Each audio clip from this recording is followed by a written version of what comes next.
Ar gic gyntaf bron ar ddod, dan awyr glir Ynys Môn, mae'r gwaith paratoi yn dechrau dangos.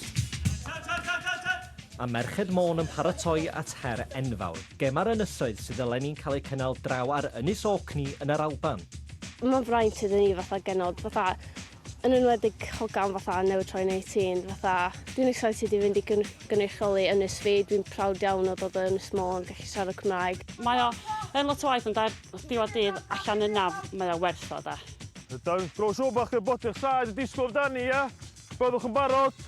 Dyma'r ugeinfed tro i Gemau'r Ynysoedd gael eu cynnal, yn un o trigolion o 24 ynys, Bermuda, y Falklands a'r Ynys Werdd yn ei plith.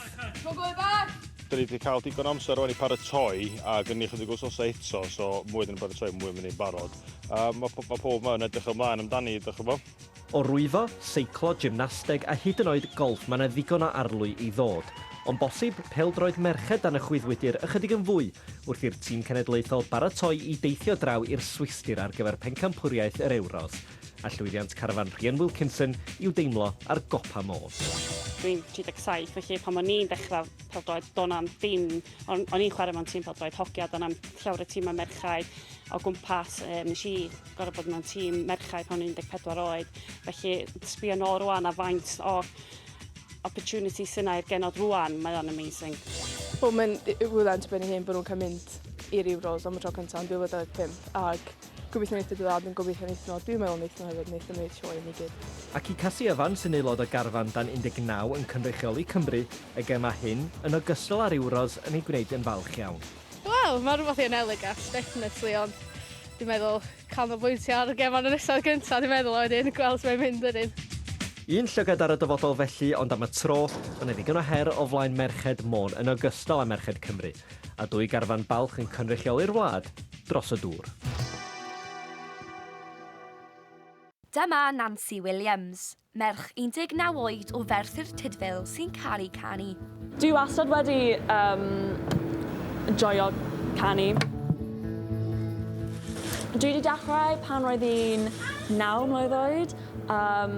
Canu ar llwyfan, does na ddim teimlad fel na. Hyd yn hyn, mae Nancy wedi ryddhau 4 can, ac mae un wedi gwneud yn dda iawn.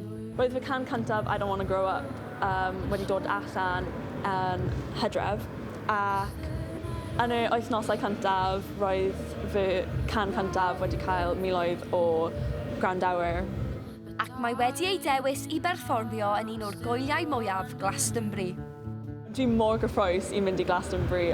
Honestly, mynd o perfformio mewn Merthyr, a little town, i Glastonbury, mae'n so wahanol.